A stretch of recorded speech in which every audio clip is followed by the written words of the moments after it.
نحمده ونصلي على رسوله الكريم اما بعد فاعوذ بالله من الشيطان الرجيم بسم الله الرحمن الرحيم رب اشرح لي صدري ويسر لي امري واحلل عقدة من لساني يفقهوا قولي فمن تو جو کوئی عفی لہ اس کو معاف کر دیا گیا من اخیہ اس کے بھائی کی طرف سے شیئن کوئی چیز. اب بھائی کس کو کہا گیا ہے؟ مقتول کے وارث کو. یعنی اگر کسی قاتل کے ساتھ اس کا بھائی کچھ نرمی کرنے کو تیار ہو، اب یہ بھائی کہہ کے پھر احساس دلایا گیا کہ ٹھیک ہے اس نے قتل تو کر دیا لیکن پھر بھی تمہارا اسلامی بھائی ہے وہ. اور نبی صلی اللہ علیہ وسلم جو تھے وہ معاف کرنے کو پسند کیا کرتے تھے. نبی صلی اللہ علیہ وسلم نے فرمایا ما افا رجل عن مظلمۃ الا زادہ اللہ بہا عزا. جو شخص ظلم کو معاف کر دیتا ہے اللہ اس کے بدلے اس کی عزت بڑھا دیتا ہے. یعنی بدلہ لیا جا سکتا ہے، بدلہ لینے کو برا نہیں کہا جائے گا، لیکن معاف کرنا زیادہ پسندیدہ ہے.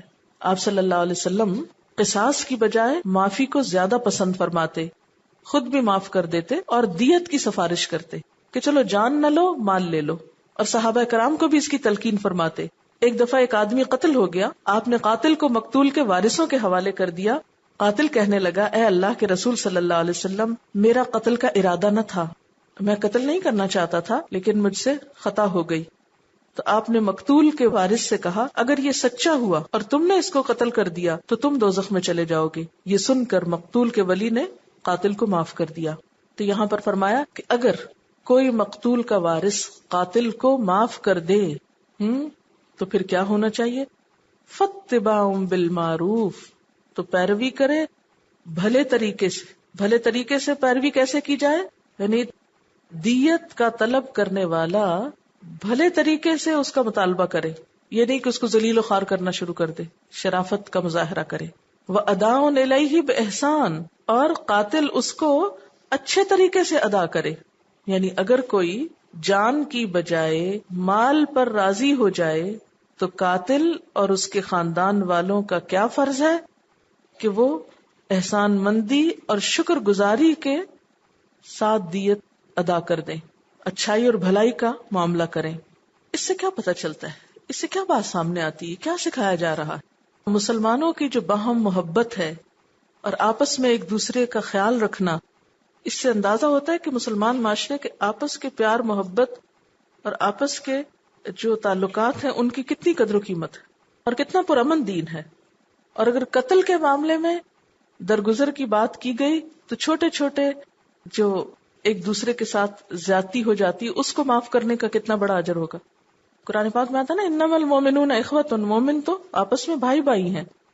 یعنی قتل و غارت بھی ہو جائے تو باہم اخوت کے جذبات ختم نہ ہوں، اور قتل کے بعد کے معاملات بھی بہت شرافت کے ساتھ احسان کے جذبے کے ساتھ طے پائیں. ذالک تخفیف من ربکم، یہ تخفیف ہے تمہارے رب کی طرف سے. ورحمت، اور رحمت ہے.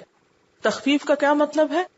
یہ آسانی ہے کہ قتل کے بدلے قتل نہ ہو بلکہ معافی ہو جائے یا دیت ہو جائے. حضرت عبداللہ بن عباس فرماتے ہیں کہ بنی اسرائیل میں قصاص تھا، دیت نہ تھی. وہاں قاتل کو قتل ہی ہونا پڑتا تھا. تو اللہ تعالیٰ نے اس امت پر قصاص فرض کرنے کے بعد فرمایا فاتباع بالمعروف، جس سے مراد دیت کا مطالبہ ہے. اور اداء الیہ باحسان سے مراد قاتل کو بلا چون و چرا ادائیگی کر دینی چاہیے. اور یہ پہلی امتوں کے مقابلے میں مسلمانوں پر تخفیف ہے. فمن اعتدی بعد ذلک، جو اس کے بعد زیادتی کرے، کس کے بعد؟ دیت لینے کے بعد، تو یہ زیادتی ہے. فلہ عذاب علیم، تو اس کے لیے دردناک عذاب ہے. وَلَكُمْ، اور تمہارے لیے، فی القصاص، بدلہ لینے میں، حیات، زندگی ہے، یا اولی الالباب، اے عقل والو، لعلکم تتقون، تاکہ تم بچ جاؤ. یہ بہت ہی زبردست جملہ ہے کہ تمہارے لیے بدلہ لینے میں زندگی ہے، قصاص میں زندگی ہے، اے عقل والو. یعنی اگر تم اپنے معاشرے میں یہ قانون نافذ کرو گے تو اس سے قتل و غارت کم ہو جائے گی. کیونکہ جب قاتل کو پتا ہوگا کہ میری پکڑ ہوگی تو پھر کیا ہوگا؟ قتل و غارت کا ریشو کم ہو جائے گا. اور تجربے نے بھی یہ بات بتائی ہے کہ جن ممالک کے اندر قتل کے بدلے کا قانون یعنی قصاص کا قانون نافذ ہے، وہاں قتل کی شرح بہت کم ہے بنسبت ان ملکوں کے جہاں ڈیتھ پینلٹی ختم ہو گئی. اس کے بارے میں ایک رپورٹ ہے، یہ یو این کی رپورٹ ہے 1996 کی، ہے تو پرانی لیکن بہرحال اس بات کا اندازہ لگانے کے لیے کافی ہے جس کو قرآن پاک میں بیان کیا گیا ہے کہ بدلہ لینے میں زندگی ہے. ایک سروے رپورٹ کے مطابق ایک سال میں 1996 میں ترقی یافتہ ممالک میں 1 ملین افراد میں سے کتنے قتل ہوئے، اس کا ریشو کچھ یوں ہے.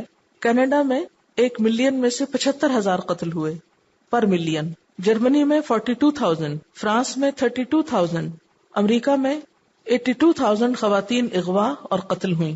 اور اس کے سدباب کے لیے حکومت نے $56,000 ملین خرچ کیے. 56 ملین نہیں، $56,000 ملین خرچ کیے.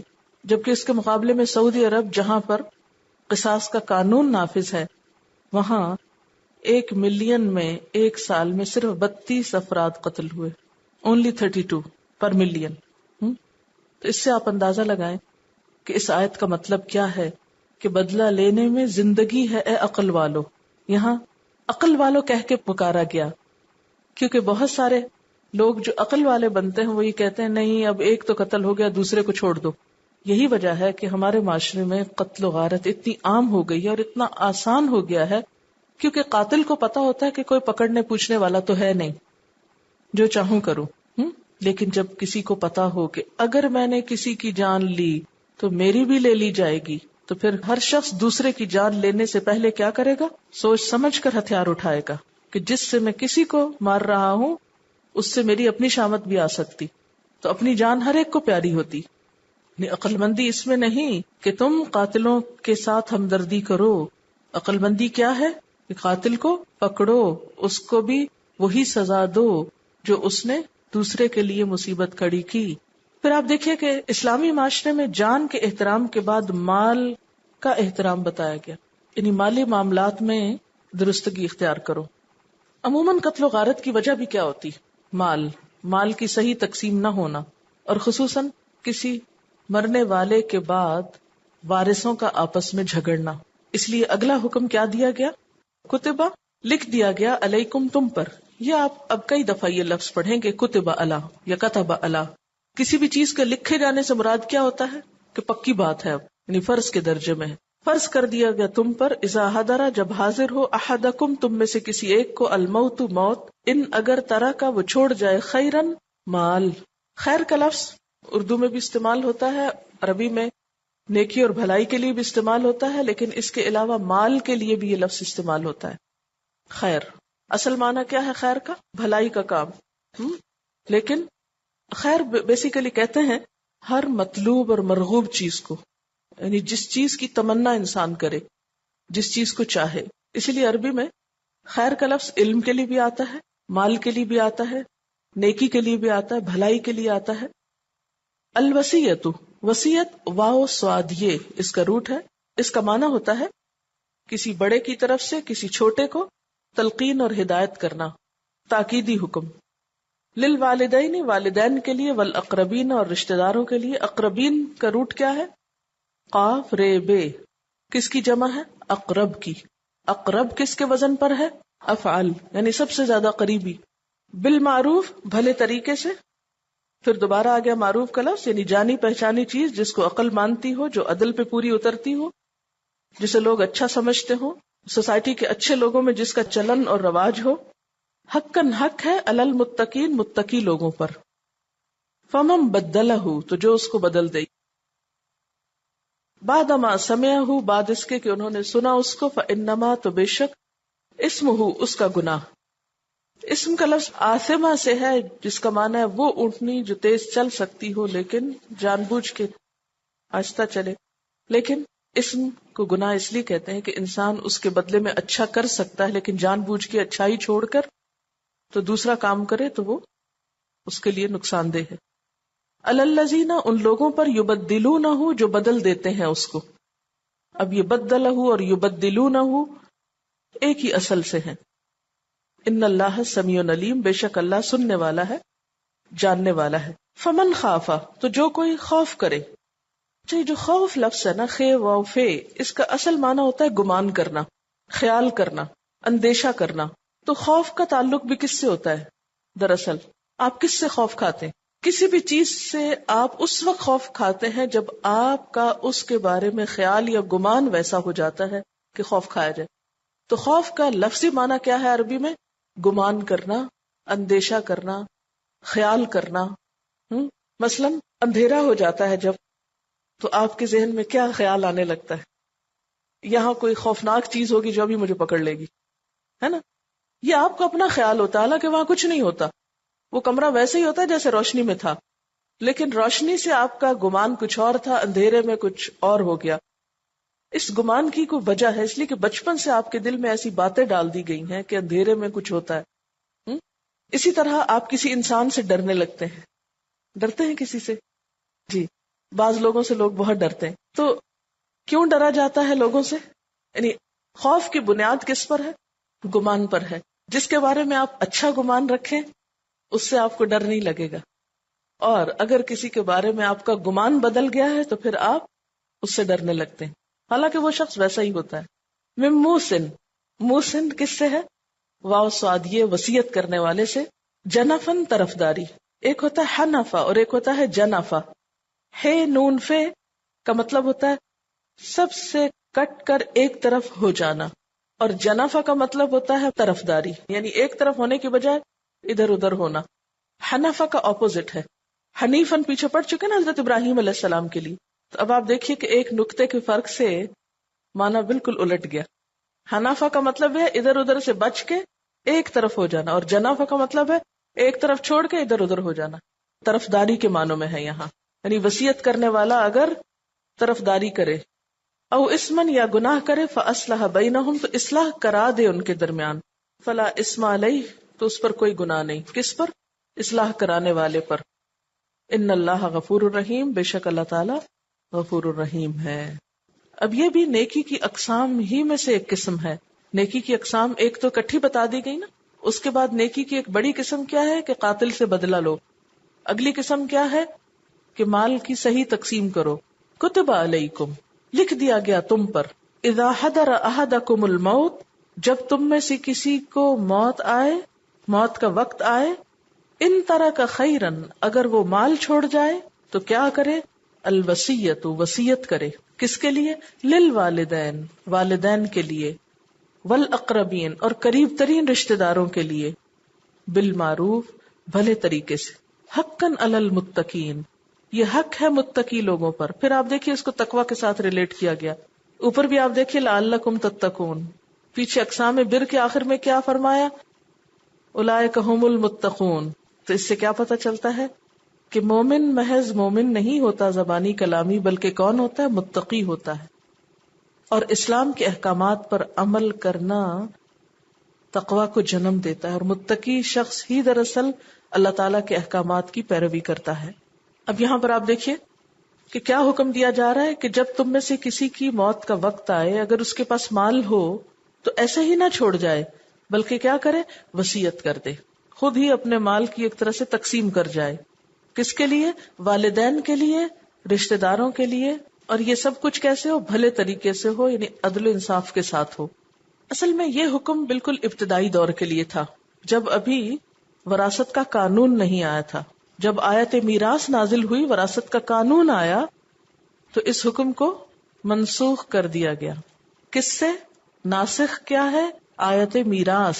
کہ میراث والی آیت میں جب اللہ تعالیٰ نے خود سب کے حق مقرر کر دیے تو کیا ہوا؟ اس آیت کا حکم ابالش کر دیا گیا. اب کیا ہے وصیت کے بارے میں حکم؟ کہ جن کا وراثت میں حصہ نہیں، ان کے حصوں کا تعین کرنے کے لیے وصیت کی جا سکتی ہے. نبی صلی اللہ علیہ وسلم نے خطبہ حجۃ الوداع کے موقع پر جب تقریباً 1.5 لاکھ لوگ شریک تھے، اس وقت آپ نے اعلان فرمایا تھا، ان اللہ قد اعطى كل ذی حق حقہ فلا وصیۃ لوارث. بے شک اللہ نے ہر حق والے کو اس کا حق دے دیا ہے، اب کسی وارث کے لیے کوئی وصیت نہیں کی جائے گی. لیکن اس کے باوجود جو لوگ رشتہ دار ہوں مگر ان کے لیے وراثت میں حق نہ ہو، تو ان کو پھر بھی وصیت کے ساتھ کچھ نہ کچھ دیا جا سکتا ہے. اور وصیت بھی کتنے مال میں ہو سکتی ہے؟ 1/3 میں، 1/3 سے زیادہ مال میں وصیت نہیں ہو سکتی. تو اس آیت کے بارے میں کیا یاد رہے؟ نمبر 1 کہ یہ آیت اس وقت اتری تھی جب ابھی وراثت کا قانون نہیں بنا تھا. نمبر 2 جب قانون آ گیا تو یہ آیت منسوخ ہو گئی. نمبر 3 وصیت کا حکم پھر بھی باقی رہا تاکہ جن رشتہ داروں کا وراثت میں حصہ نہیں ان کو وصیت کے ذریعے کچھ نہ کچھ دلایا جا سکے. فمن بدلہ، تو جو کوئی اس کو بدل دے. کس کو بدل دے؟ وصیت کو. بعد ما سمعہ، بعد اس کے کہ اس نے سن لیا اس کو. وصیت کرنے والا وصیت کر رہا تھا اور سننے والوں نے سن بھی لی، تو اس کے مرنے کے بعد کیا کیا انہوں نے؟ اس کو بدل دیا. ایسا کیوں کرتے ہیں لوگ؟ وصیت کیوں بدل دیتے ہیں؟ اپنے مفادات کی خاطر. فإنما اسمہ علی الذین یبدلونہ، تو بے شک اس کا گناہ کس پر ہوگا؟ ان لوگوں پر ہوگا جنہوں نے اس کو بدل ڈالا. تو اس سے کیا بات پتہ چلتی ہے؟ کہ وصیت کو بدلنا نہیں چاہیے. جیسا مال والے کا یا مرنے والے کا ارادہ ہو یا اس کی خواہش ہو اس کے مطابق ہی تقسیم ہونا چاہیے. ان اللہ سمیع علیم، بے شک اللہ سننے والا ہے، جاننے والا ہے. یہ 2 صفات یہاں کیوں ذکر کی گئیں؟ یہ کیوں نے کہا ان اللہ غفور الرحیم؟ تاکہ لوگ اس میں اپنی منمانی نہ کریں. اللہ سن رہا ہے کہ وصیت کرنے والا کیا کر کے جا رہا ہے، اور اللہ جانتا ہے کہ سننے والے اس پہ عمل کیسا کر رہے ہیں. فمن خاف، تو جو کوئی ڈرے، من موسن، وصیت کرنے والے سے، جنفن، طرفداری کا. تو جس کو خوف ہو وصیت کرنے والے کی طرفداری کا، اور اسمن، یا گناہ کا. وصیت کرنے والے کی طرفداری کیا ہو سکتی ہے؟ مثلاً کہ وہ سب کو محروم کر کے کسی ایک کو ہی سب کچھ دے کے جانا چاہتا ہو، یا کسی کو بھی کچھ نہ دینا چاہتا ہو، سب صدقہ کرنا چاہتا ہو. او اسمن، یا وصیت ایسے کام کی کر رہا ہے جو ہے ہی گناہ کا کام. مثلاً میرے مرنے کے بعد میرے مال سے شراب خرید کر سب کو پلا دی جائے جو بھی آئے جنازے میں. تو یہ کیا ہوگا؟ اسمن، یعنی ایک گناہ کی وصیت کر رہا ہے. اور طرفداری کیا؟ کہ سارے کا سارا صدقہ کر دینا، یا سارے کا سارا فلاں بیٹے کو دے دینا، حالانکہ بیٹے کا حق ہی نہیں وصیت میں، کیونکہ وہ تو وارث ہے. تو ایسی صورت میں کیا ہے کہ ایک شخص سن رہا ہے کہ یہ غلط وصیت ہو رہی ہے، لیکن اس کے پاس موقع ہی نہیں کہ وہ وصیت کرنے والے کو سمجھا سکے. اب کیا ہے؟ فَأَصْلَحَ بَيْنَهُمْ، تو ان کو آپس میں صلح کرا دے. آپس میں کس کے آپس میں؟ یعنی جن کے حق میں وصیت ہوئی ہے، اگر وہ آپس میں ان کو سمجھا کر وصیت کو بدل دے، یہ مراد ہے. کیونکہ اوپر کہا نا بدل نہیں سکتے. ہاں اس صورت میں بدلی جا سکتی ہے جب کیا ہو، وصیت کرنے والے نے غلط وصیت کی ہو، کسی ایک کی طرفداری کر دی ہو، دوسرے کو حق سے محروم کر دیا ہو، یا کسی غلط کام کی وصیت کی ہو. تو ایسی صورت میں کیا کرے؟ بعد میں جو بھی متعلقین ہیں یا متاثرین ہیں ان کے بیچ میں صلح کرا دے، اس وصیت کو درست کر دے. فلا اسم علیہ، تو اس پر کوئی گناہ نہیں. ان اللہ غفور الرحیم، بے شک اللہ تعالی غفور الرحیم ہے. ایسے شخص کے اوپر کوئی الزام نہیں، یعنی جو شخص وصیت کرتے وقت غلطی سے یا بھول کر کسی ایک رشتہ دار کو زیادہ دے جائے یا کوئی گناہ کی بات کر جائے، تو جو سننے والا ہے یا لکھنے والا ہے یا جو امانت دار ہے یا جو گواہ ہے اس وصیت کا، اسے کیا چاہیے کہ یا تو اسی وقت اصلاح کرے یا پھر بعد میں متعلقین کے بیچ میں اصلاح کرا دے اور وصیت کو شریعت کے مطابق تبدیل کر دے. تو اس میں پھر کوئی گناہ نہیں. اب احکام چونکہ ذرا قانونی قسم کے ہیں نا، تو اس لیے آپ کو ذرا آج مشکل لگ رہی ہوگی کہ یہ بہت بھاری باتیں ہیں. لیکن بات یہ ہے کہ ہمارے معاشرے میں بہت سے فسادات، جھگڑے، آپس کے تعلقات کی خرابی، اس کی ایک بہت بڑی وجہ کیا ہے؟ مال کی صحیح تقسیم نہ ہونا، یا پھر ایک دوسرے کی زیادتیوں کا مداوا نہ ہونا. مال قتل کا سبب بھی بن جاتا ہے، اور قتل کا بدلہ نہ ہو تو معاشرے میں انتشار اور بے چینی ہوتی. جب معاشرے میں انتشار اور بے چینی ہو تو پھر صبر کے بندھن چھوٹنے لگتے ہیں، پھر صدقہ خیرات نہیں دیا جاتا، پھر رشتہ داروں کو کچھ دینے کو دل نہیں چاہتا، پھر نمازوں میں دل نہیں لگتا، پھر وعدے ٹوٹتے ہیں، پھر انسان کے مزاج میں چھڑ چھڑ آتی ہے تو سوالیوں کو جھڑکتا ہے، مسافروں سے بے نیازی برتتا ہے، اور پھر اس کے ایمان کی خرابی ہو جاتی. اس لیے صرف اس صورت میں ہی نیکی نہیں ہوا کرتی. یعنی نیکی صرف یہ نہیں ہے کہ آپ نمازیں پڑھتے رہیں، یہ بھی نیکی کا کام ہے کہ ظالم کو، قاتل کو پکڑیں. یہ بھی نیکی کا کام ہے کہ مرنے والے کی وصیت کو صحیح طور پر اپلائی کروائیں یا اس میں ظلم و زیادتی کا مداوع کرائیں. تو معاشرے میں جب تک ہر حقدار کو اس کا حق نہیں ملتا، اس وقت تک صحیح معنوں میں نیکی آ نہیں سکتی. اصل میں اس معاملے میں تفریق نہیں کرنی چاہیے کہ کوئی شخص صرف نماز پڑھنے کو نیکی سمجھ لے اور کوئی صرف انسانوں کی خدمت کو نیکی سمجھ لے اور کوئی صرف لوگوں کے جھگڑوں کو سلجھانے کو نیکی سمجھ لے. نہیں، ہر نیکی کی اپنی جگہ اور مقام ہے. اچھا، ایک اور بات یہ ہے، یہ جتنے بھی قانونی احکامات ہیں نا، قتل کا بدلہ لینا یا وصیت کو امپلیمنٹ کرانا، ایک تو اس کا رخ ہے کہ ایک سیدھا سیدھا حکم آپ کو قرآن پاک سے پتہ چل گیا، آپ کے لیے اتنا ہی کافی ہے. آگے پھر قانون دانوں کے کام ہیں، وکیلوں کے کام ہیں، عدالت کے کام ہیں کہ اس کی ساری پیچیدگیوں کو سمجھ کر ایک فیصلہ دے. مثلاً آپ دیکھیے کہ ہر شخص کا کام نہیں ہوتا کہ وہ اسلحہ اٹھائے اور گن چلائے، نہیں کر سکتا نا ہر شخص. لیکن اس بات کا علم ہونا کہ کیسے چلائی جاتی ہے یا اس کو دیکھنا، یہ ایک الگ چیز ہے. تو یہ آپ کے پاس اتنا علم کافی ہے کہ ایک مسلمان معاشرے میں قاتل کو چھوڑ نہیں دینا چاہیے، بلکہ ظالم کو پکڑنا چاہیے اور اس کا بدلہ ہونا چاہیے. اگر قاتل بھاگ جائے تو بدلہ کیسے لے؟ اسی لیے تو کہا معاشرے سارے کو بدلہ لو. کون کس کو پناہ دے گا پھر؟ دیکھیں نا کیوں کہا گیا کتب علیکم، تم سب پہ فرض ہے، سب کی ذمہ داری ہے. اگر سارا معاشرہ اپنی ذمہ داری پوری کرے تو قاتل کہیں چھپ سکتا ہے، بھاگ سکتا ہے؟ نہیں، وہ تو جہاں جا کے چھپنا چاہے گا کیا ہوگا؟ وہی اٹھا کے اسے پکڑوا دے گا، کیونکہ اللہ تعالیٰ نے ہم پر بھی ذمہ داری ڈالی ہے کہ اس کو پکڑوانا ہے. کبھی ایسا بھی ہوتا ہے کہ اگر کوئی قتل کے بدلے میں دیت لے لے تو کہا جاتا ہے اس میں تو غیرت ہی نہیں، اپنا مردہ بیچ دیا. شیطان اللہ تعالیٰ کے احکامات سے روگردانی کے لیے غیرت کی کیسی کیسی تعویلیں دلاتا ہے. یہ بالکل درست ہے. دیکھیے کہ جب ہم نیکی اور پاکیزگی کا خود ساختہ تصور قائم کرتے ہیں نا، پھر ایسی صورت پیدا ہوتی ہے. اگر ہم اللہ تعالیٰ کے احکامات کے مطابق چلیں، تقوی، نیکی، پاکیزگی اس کو سمجھے جو اللہ نے فرمائی ہے، تو پھر مشکل نہیں ہوتی. تو یہ نیکی کی اقسام آپ کو بتائی گئی ہیں. پہلی قسم جو ایک آیت میں ختم ہوئی، جسے آیت بر کہا جاتا ہے، اس میں ذاتی زندگی سے متعلق چیزیں ہیں، اور یہ جو اس کے بعد کی دو چیزیں ہیں یہ اجتماعی زندگی سے متعلق ہیں. آیت نمبر 183 سے الفاظ کی وضاحت. یا ایھا الذین آمنوا، اے لوگو جو ایمان لائے ہو، کتب علیکم، لکھ دیا گیا تم پر، الصیام، روزے رکھنا. صیام مصدر بھی ہے اور صیام صوم کی جمع بھی ہوتا ہے. اگر اس کو صوم کی جمع مانا جائے تو اس سے مراد ہوگی روزے، اور اگر مصدر مانا جائے تو مراد ہوگا روزے رکھنا. صیام کا جو لفظ ہے یہ صوم سے ہے، صاد واو میم، کسی چیز سے رک جانا، اس کو چھوڑ دینا. مثلا عربی میں کہتے ہیں صام الفرس صومن، اس کا معنی ہوتا ہے گھوڑے نے چارہ نہیں کھایا.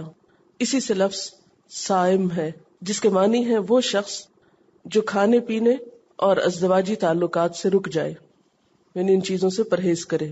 کما، جیسا کہ، کتبہ، فرض کیا گیا تھا، لکھا گیا تھا، علی الذین، ان لوگوں پر، من قبلکم، جو تم سے پہلے تھے، یعنی پچھلی امتیں، لعلکم، تاکہ تم تتقون، متقی بن جاؤ، تقوی اختیار کرو. تفسیر. یا ایھا الذین آمنوا، اے لوگو جو ایمان لائے ہو، کتب علیکم، لکھ دیے گئے تم پر، یعنی فرض کیے گئے تم پر، کیا؟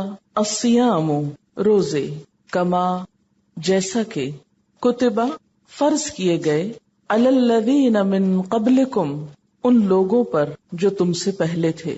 کیوں فرض کیے گئے؟ لعلکم تتقون، تاکہ تم بچ جاؤ، تاکہ تم میں تقوی پیدا ہو.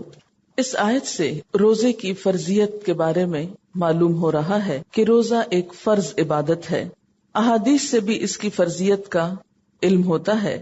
عن ابن عمر رضی اللہ عنہما قال قال رسول اللہ صلی اللہ علیہ وسلم بنی الاسلام علی خمس شہادت اللہ الہ الا اللہ وان محمد رسول اللہ واقام الصلاۃ وایتاء الزکاۃ والحج وصوم رمضان رواہ البخاری۔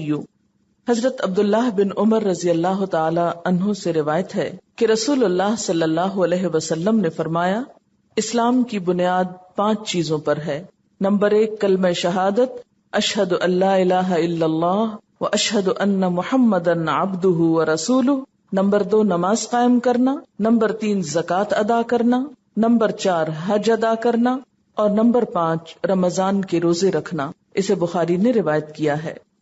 تو کتب علیکم کا مطلب کیا ہے؟ تم پر فرض کر دیا گیا ہے، یعنی یہ ایک ایسی عبادت ہے جو اسلام میں بہت اہمیت رکھتی ہے، فرض درجے کی ہے۔ اور نہ صرف یہ کہ امت مسلمہ پر روزے فرض کیے گئے، بلکہ اس سے پہلے کی امتوں پر بھی یہ روزے فرض تھے، یعنی حضرت آدم علیہ السلام سے لے کر حضور صلی اللہ علیہ وسلم تک جتنے بھی انبیاء آئے، انہوں نے اپنی امتوں کو روزہ رکھنے کی تلقین کی۔ روزہ ایک ایسی عبادت ہے کہ جو نہ صرف جسمانی طور پر انسان کے لیے بہت سے فائدوں کی حامل ہے، بلکہ اجر و ثواب کے اعتبار سے بھی بہت بہترین چیز ہے۔ عن ابی ہریرہ رضی اللہ عنہ قال قال رسول اللہ صلی اللہ علیہ وسلم اذا دخل رمضان فتحت ابواب السماء وغلقت ابواب جہنم وسلسلت الشیاطین۔ حضرت ابو ہریرہ رضی اللہ تعالی عنہ سے روایت ہے کہ رسول اللہ صلی اللہ علیہ وسلم نے فرمایا، جب رمضان آتا ہے تو آسمان کے دروازے کھول دیے جاتے ہیں، جہنم کے دروازے بند کر دیے جاتے ہیں، اور شیاطین قید کر دیے جاتے ہیں، یعنی جنات اور شیاطین جو زمین پر فساد پھیلاتے پھرتے ہیں، رمضان کے مہینے میں ان کو پکڑ لیا جاتا ہے۔ اسی طرح آخرت میں روزے کا بہت ثواب ہے۔ نبی صلی اللہ علیہ وسلم نے فرمایا، اللہ تعالیٰ فرماتے ہیں، ابن آدم کا ہر عمل اس کے لیے ہے سوائے روزے کے، روزہ میرے لیے ہے اور میں ہی اس کی جزا دوں گا، اور روزہ ڈھال ہے، لہذا جس روز تم میں سے کسی کا روزہ ہو اس روز وہ فحش گوئی نہ کرے، بیہودہ کلامی نہ کرے۔ اگر کوئی دوسرا اس سے گالی گلوچ کرے یا لڑائی کرے تو روزے دار کو صرف اتنا کہنا چاہیے کہ میں روزہ دار ہوں، اس ذات کی قسم جس کے ہاتھ میں محمد صلی اللہ علیہ وسلم کی جان ہے۔ روزہ دار کے منہ کی خوشبو قیامت کے دن اللہ تعالیٰ کو مشک کی خوشبو سے بھی زیادہ پسندیدہ ہوگی۔ روزہ دار کے لیے 2 خوشیاں ہیں جن سے وہ فرحت حاصل کرے گا، ایک جب وہ روزہ افطار کرتا ہے تو خوش ہوتا ہے، دوسرے جب وہ اپنے رب سے ملے گا تو روزے کے بدلے میں اپنے رب سے انعام پائے گا تو خوش ہوگا۔ روزہ داروں کے لیے جنت میں ایک خصوصی دروازہ بنایا گیا ہے جس کا نام ریان ہے۔ نبی صلی اللہ علیہ وسلم نے فرمایا، جنت کا ایک دروازہ ہے جس کا نام ریان ہے، جس سے قیامت کے دن روزہ دار ہی گزریں گے، ان کے علاوہ اس دروازے سے کوئی دوسرا نہیں گزرے گا۔ اور اسی طرح اگر کوئی شخص جان بوجھ کر روزہ نہ رکھے تو اس کے بارے میں نبی صلی اللہ علیہ وسلم نے فرمایا، آپ فرماتے ہیں کہ میں سویا ہوا تھا، میرے پاس 2 آدمی آئے، انہوں نے مجھے بازوؤں سے پکڑا اور مجھے ایک مشکل چڑھائی والے پہاڑ پر لائے، اور دونوں نے کہا اس پہاڑ پر چڑھیں۔ میں نے کہا میں نہیں چڑھ سکتا۔ انہوں نے کہا ہم آپ کے لیے سہولت پیدا کریں گے۔ پس میں چڑھ گیا، حتیٰ کہ میں پہاڑ کی چوٹی پر پہنچ گیا جہاں میں نے شدید چیخ و پکار کی آوازیں سنی۔ میں نے پوچھا یہ آوازیں کیسی ہیں؟ انہوں نے بتایا یہ جہنمیوں کی چیخ و پکار ہے۔ پھر وہ میرے ساتھ آگے بڑھے جہاں میں نے کچھ لوگ الٹے لٹکے ہوئے دیکھے جن کے منہ کو چیرا گیا تھا، جن سے خون بہہ رہا تھا۔ میں نے پوچھا یہ کون لوگ ہیں؟ انہوں نے جواب دیا یہ وہ لوگ ہیں جو روزہ وقت سے پہلے افطار کر لیا کرتے تھے، یعنی روزہ توڑ دیتے تھے۔ تو اس سے آپ اندازہ لگائیں کہ جو شخص روزہ وقت سے پہلے افطار کر لے اس کی سزا کیا ہے، تو جو نہ رکھے پھر اس کا انجام کیا ہو سکتا ہے۔ اگر کوئی شخص بغیر کسی عذر شرعی کے رمضان کا ایک روزہ چھوڑ دیتا ہے تو اس کے بدلے میں اگر وہ ساری زندگی بھی روزے رکھے تو اس ثواب کو نہیں پہنچ سکتا یا اس کا کفارہ نہیں ہو سکتا۔ یا ایھا الذین آمنوا، اے لوگو جو ایمان لائے ہو، کتب علیکم، لکھ دیے گئے تم پر، الصیام، روزے، کما، جیسا کہ کتبہ فرض کیے گئے علی الذین من قبلکم ان لوگوں پر جو تم سے پہلے تھے. اور کیوں فرض کیے گئے؟ لعلکم تتقون تاکہ تمہارے اندر تقوی پیدا ہو، تاکہ تم بچ جاؤ. بچ جاؤ سے مراد کس سے بچ جاؤ؟ دنیا میں برائیوں سے بچ جاؤ، کیونکہ روزہ رکھ کر انسان بہت سے غلط کام چھوڑ دیتا ہے یا اس کو چھوڑنا ہوتے ہیں. جیسا کہ نبی صلی اللہ علیہ وسلم نے فرمایا روزہ ڈھال ہے، لہذا جس کا روزہ ہو وہ بے حیائی کی بات نہ کرے اور نہ شور شرابہ کرے. ایک اور حدیث میں آتا ہے کہ جہالت کی کوئی بات نہ کرے، اور اگر کوئی اسے گالی دے یا اس سے لڑے تو وہ کیا کہے؟ ان امرؤ صائم، کہ میں تو روزہ دار ہوں. تو اس طرح انسان لڑائی جھگڑے سے، شور شرابے سے، جہالت کی باتوں سے اور فحش کلامی سے بچ جاتا ہے. اور اس سے بچنے کا خاص حکم بھی دیا گیا ہے، کیونکہ روزے کی حالت میں صرف کھانا پینا چھوڑنا ہی مقصود نہیں، بلکہ برے کام چھوڑنا بھی نہایت ضروری ہے. نبی صلی اللہ علیہ وسلم نے فرمایا جس نے روزے میں غلط گوئی یا غلط کاری نہیں چھوڑی، یعنی غلط کام کرنا نہ چھوڑے، فَلَيْسَ لِلَّهِ حَاجَةٌ أَن يَدَعَ طَعَامَهُ وَشَرَابَهُ، تو اللہ تعالیٰ کو اس بات کی کوئی ضرورت نہیں کہ کوئی شخص اپنا کھانا چھوڑے یا پینا چھوڑے. تو بچنے میں نمبر 1 کیا ہے؟ نمبر 1، روزہ انسان کو دنیا میں گناہوں سے بچنے کا موقع فراہم کرتا ہے، کیونکہ انسان کے اندر ضبط نفس پیدا کرتا ہے، سیلف کنٹرول پیدا کرتا ہے. پھر اسی طرح ہم دیکھتے ہیں کہ آخرت میں انسان برے انجام سے بچتا ہے، جیسا کہ دوسری حدیث میں آیا کہ روزہ ڈھال ہے، تو وہ ڈھال دنیا میں گناہوں سے بچنے کے لیے ڈھال ہے اور آخرت میں عذاب سے بچنے کے لیے ڈھال ہے. اور ویسے اگر دیکھا جائے تو روزے کا جو لفظی مطلب ہے صوم، صاد واو میم، تو اس کا معنی بھی یہی ہے کسی چیز سے رک جانا، اس کو چھوڑ دینا. عربی میں کہتے ہیں صام الفرس صوما، گھوڑے نے چارہ نہیں کھایا. اہل عرب کا طریقہ یہ تھا کہ وہ اپنے گھوڑوں کو جسمانی طور پر مضبوط بنانے کے لیے، جنگ و جدال میں زیادہ کام لینے کے لیے ان کو بھوکا رکھتے تھے تاکہ ان کے اندر سختیاں برداشت کرنے کی عادت پیدا ہو. یعنی ان کو سخت جان بنانے کے لیے جان بوجھ کے ان کو کھانا پینا نہیں دیتے تھے اور خوب دوڑاتے تھے. اس کے لیے بھی لفظ ساما استعمال ہوتا ہے. اور گھوڑے کو کھانے پینے سے روکنا دراصل کس لیے تھا کہ اس کی تربیت کی جائے. تو روزے کا مقصود بھی کیا ہے؟ لعلکم تتقون، تاکہ تم میں تقوی پیدا ہو، تمہارے اندر ایک خاص قسم کی صفت آئے، تمہاری تربیت کی جائے.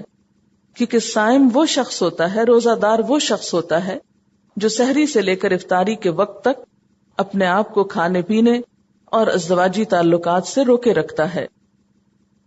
اور بنیادی طور پر اس کی تھیم کیا ہے یا اس کی روح کیا ہے کہ انسان جن چیزوں کی طرف کشش محسوس کرتا ہے یا جن چیزوں کی خواہش رکھتا ہے، اور عموماً زیادہ تر خواہش کس چیز کی ہوتی ہے؟ کھانے پینے کی، یا پھر ازدواجی تعلقات کی ہو سکتی ہے.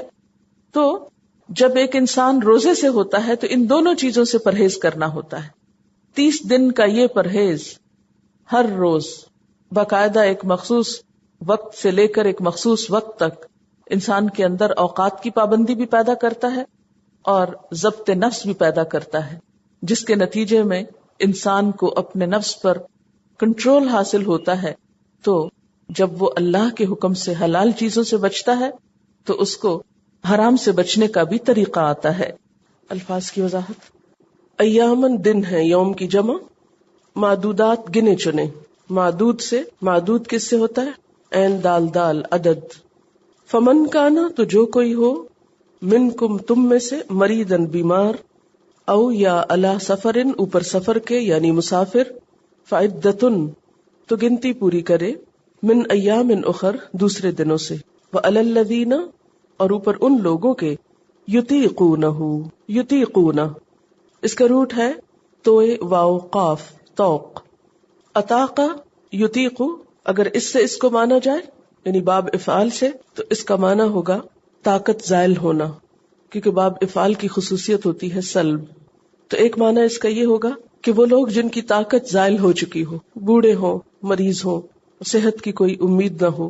پھر اسی طرح یطیقون، اگر طاقت سے ہو یعنی طاقت رکھتے ہوں، تو پھر طاقت رکھتے ہوں سے مراد یہاں یہ ہوگی کہ وہ کھانا دینے کی طاقت رکھتے ہوں، یعنی دوسروں کو کھلا سکتے ہوں. یا پھر اس کا معنی یہ بھی کیا گیا ہے کہ تکلیف اور مشقت سے روزہ رکھنے کی طاقت رکھتے ہوں.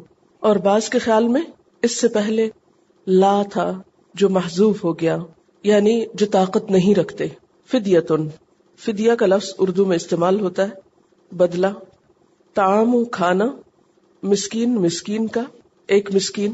فمن تو جو کوئی تطوع خوشی سے کرے، تو واو این اس کا روٹ ہے، خیرن کوئی نیکی، فہو خیر اللہ تو وہ اس کے حق میں اچھی ہے. وان تصوموا اور یہ کہ تم روزہ رکھو، خیر لکم تمہارے لیے بہتر ہے، ان کنتم تعلمون اگر تم علم رکھتے ہو. شہر رمضان الذی، رمضان کا مہینہ وہ مہینہ ہے. رمضان کا لفظ جو ہے رمضا سے ہے، رے میم ضاد الف کے آگے حمزہ. رمضا وہ بارش جو موسم خریف سے پہلے برس کر زمین کو غبار سے پاک اور صاف کر دیتی ہے. چونکہ رمضان کا مہینہ بھی انسان کو گناہوں سے پاک صاف کر دیتا ہے، اس لیے اس کو بھی رمضان کہا جاتا ہے. ہم رمضان کہتے ہیں، عربی میں یہ رمضان ہے، رمضان. الذی وہ جو انزلہ نازل کیا گیا فیہ اس میں القرآن قرآن، ہدن ہدایت کا ذریعہ ہے، للناس لوگوں کے لیے، وبینات اور روشن نشانیاں، من الہدا ہدایت کی، والفرقان اور فرق کرنے والا. فمن شاہدہ تو جو کوئی پائے یا حاضر ہو، منکم تم میں سے، الشہر اس مہینے کو، فلیصمہ تو چاہیے کہ وہ اس میں روزے رکھے. ومن کان مریدن اور جو کوئی بیمار ہو، او علی سفر یا مسافر ہو، فعدۃ تو گنتی پوری کرے، من ایام اخر دوسرے دنوں سے. یرید اللہ بکم اليسر چاہتا ہے اللہ تمہارے ساتھ آسانی، یعنی اللہ تعالیٰ تمہارے ساتھ آسانی کرنا چاہتا ہے. ولا یرید بکم العسر اور تمہارے ساتھ تنگی کرنا نہیں چاہتا، تمہیں مشکل میں نہیں ڈالنا چاہتا. ولتکملوا العدۃ اور تاکہ تم مکمل کرو، پوری کرو گنتی. تکملو روٹ آپ دیکھیے کاف میم لام ہے اس کا، کاملا کامل اسی سے ہوتا ہے مکمل کرنا، یعنی کسی چیز کی غرض پوری ہو جانا جس کے لیے وہ وجود میں آئی ہو. وَلِتُكَبِّرُ اللَّهَ اور تاکہ تم بڑائی بیان کرو اللہ کی. تکبرو کا روٹ جو ہے کاف بے رے ہے، یہاں مراد اللہ تعالیٰ کی شان بیان کرنا، اس کی بڑائی بیان کرنا. اللہ اوپر ما جو ہداکم اس نے ہدایت دی تم کو، وَلَعَلَّكُمْ تَشْكُرُونَ اور تاکہ تم شکر ادا کرو. تفسیر ایام معدودات گنتی کے چند دن ہیں، ایک مہینے کے روزے. آپ نے دیکھا ہوگا کہ جس مہینے کا اتنا انتظار ہوتا ہے یا بعض لوگوں کو اس کے آنے کا خوف سا ہوتا ہے کہ معلوم نہیں آئے گا تو پھر ہمارے اوپر کیا گزرے گی اور اس سال ہم روزہ رکھ بھی سکیں گے یا نہیں. لیکن عملی طور پر کیا ہوتا ہے کہ جب رمضان آتا ہے تو گنتے گنتے گزر بھی جاتا ہے. اور ویسے بھی آپ دیکھیں کہ ہم ہجری کیلنڈر کے کسی مہینے کو اتنا نہیں گنتے جتنا رمضان کو گنتے ہیں. تو معدود کا لفظ عدد سے ہے، گنے ہوئے، گنتی کے، یعنی چند دن، بہت لمبا عرصہ نہیں. یہاں بھی اللہ تعالیٰ کی طرف سے بطور احسان یہ جملہ ادا ہو رہا ہے کہ یہ بھی تو ہو سکتا تھا کہ تمہیں 11 مہینے روزے رکھنے کو کہا جاتا اور 1 مہینہ چھٹی ملتی. لیکن اللہ تعالیٰ کی رحمت دیکھیے کہ 1 مہینہ عبادت کا اور 11 مہینے کھانے پینے کے. ایام معدودات گنتی کے چند دن ہیں. اور اس گنتی میں یہ بھی یاد رکھیے کہ بسا اوقات 29 روزے ہوتے ہیں، بسا اوقات 30 ہوتے ہیں، کیونکہ روزہ چاند دیکھ کر رکھا جاتا ہے اور چاند دیکھ کر ہی افطار کیا جاتا ہے، یعنی ختم ہوتا ہے رمضان کا مہینہ. اور اس میں بھی گنتی پوری کرنے کا خاص اہتمام کرنا ضروری ہے، اور اس کے لیے چاند دیکھنے کا اہتمام بھی ضروری ہے، اور شک کے روزے سے بھی منع کیا گیا ہے. اور ہر ملک کا مطلع جو ہے وہ مختلف ہے.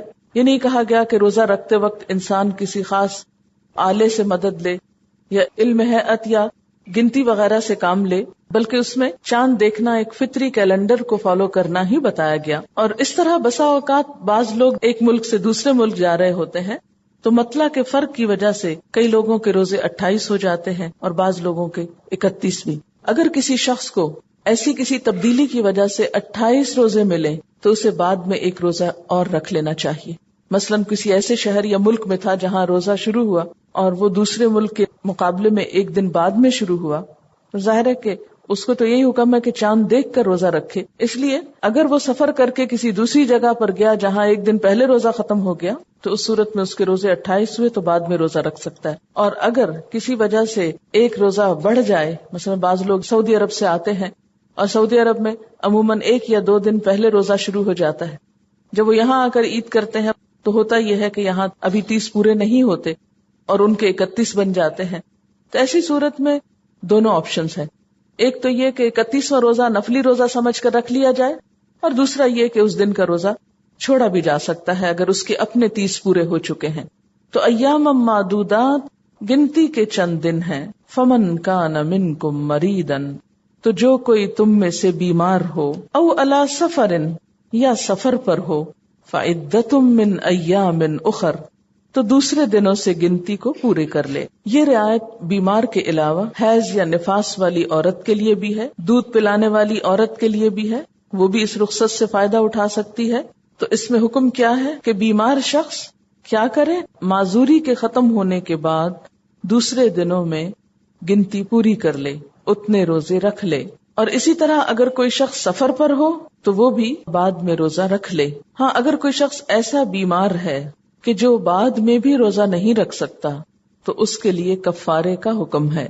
جہاں تک سفر کا تعلق ہے تو اس کے بارے میں آتا ہے، حضرت جابر بن عبداللہ فرماتے ہیں کہ نبی صلی اللہ علیہ وسلم نے دوران سفر لوگوں کا ہجوم دیکھا. لوگ ایک آدمی پر سایہ کیے ہوئے تھے.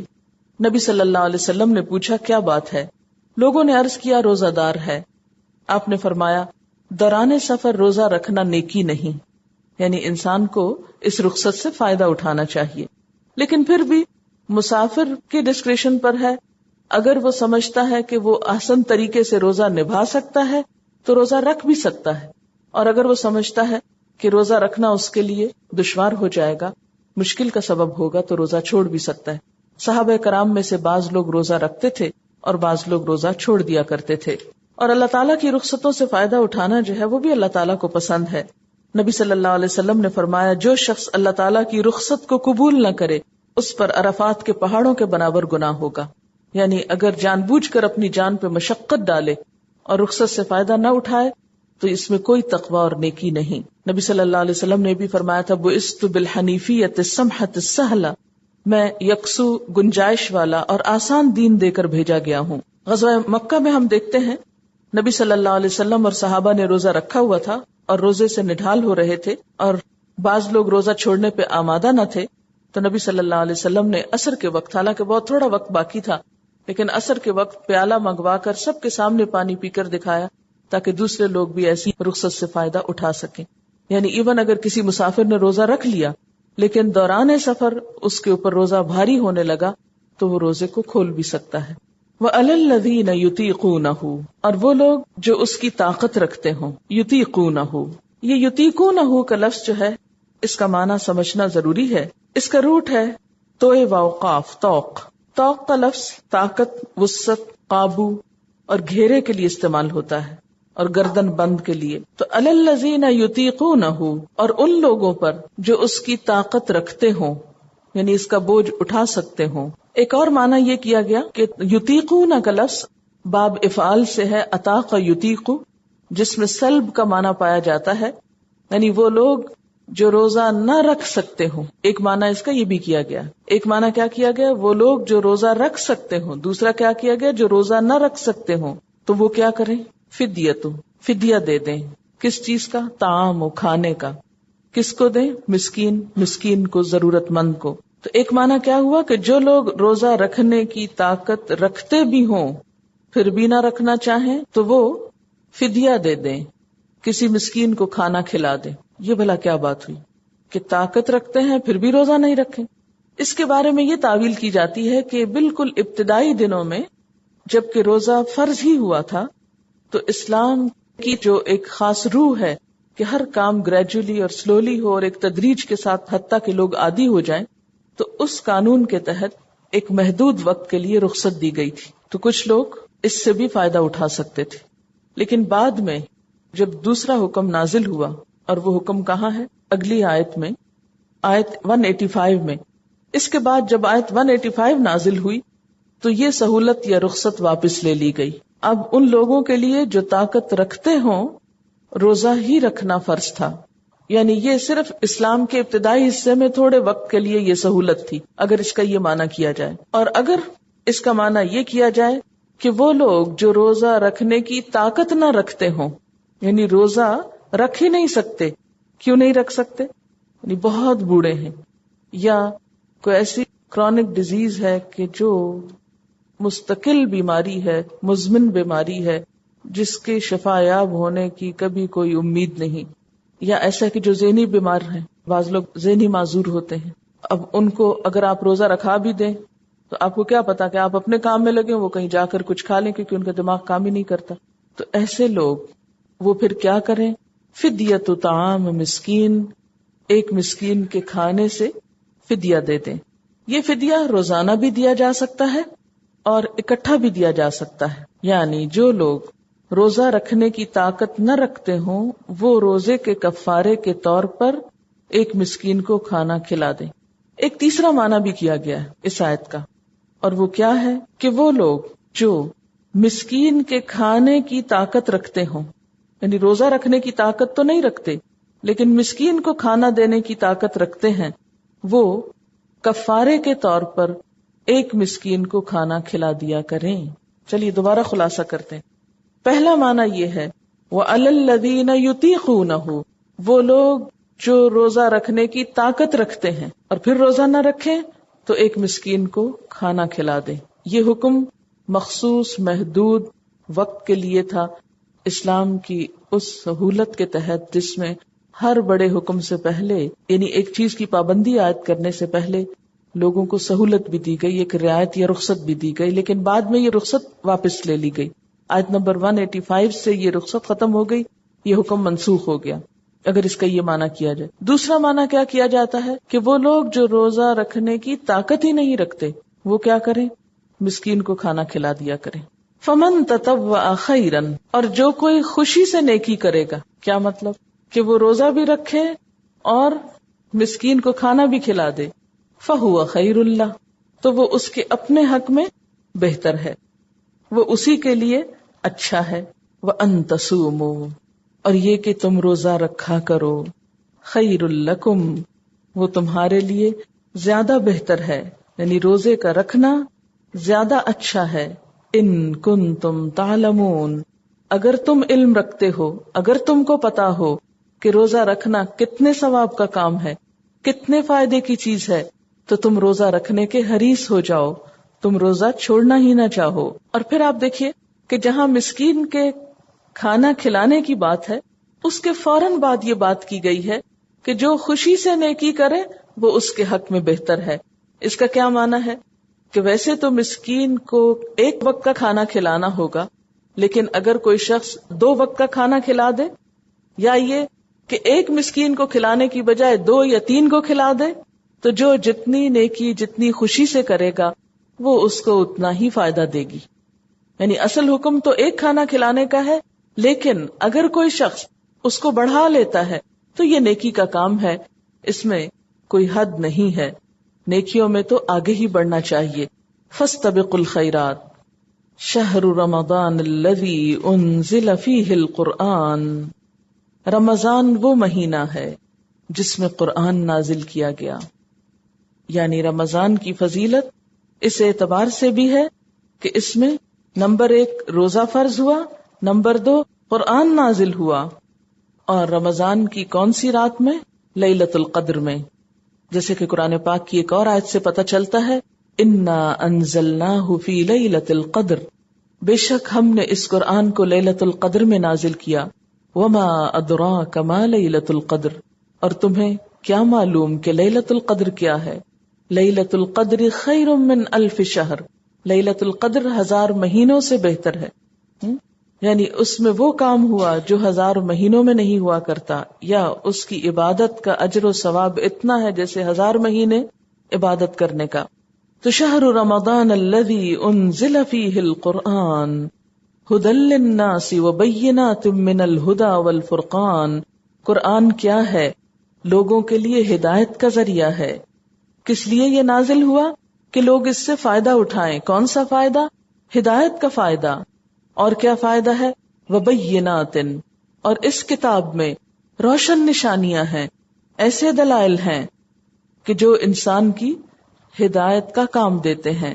بینات من الہدا، یعنی قرآن سارے کا سارا بھی ہدایت ہے، اور اس میں کچھ خاص خاص چیزیں ایسی ہیں کہ جو انسان کی ہدایت کا خصوصی ذریعہ بنتی ہیں، یا جو ہدایت قرآن کے ذریعے انسان کو ملتی ہے وہ کسی اور طریقے سے نہیں مل سکتی.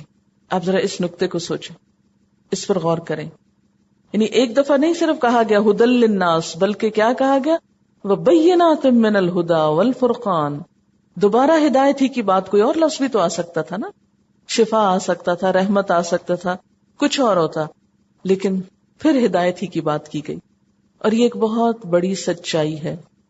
دنیا کی کوئی اور کتاب پڑھ لیں، کوئی اور طریقہ اختیار کر لیں، کوئی اور وظیفے کر لیں یا چلے کاٹ لیں، لیکن ان طریقوں سے وہ سب کچھ نہیں ملے گا جو اس کلام ہدایت سے مل سکتا ہے.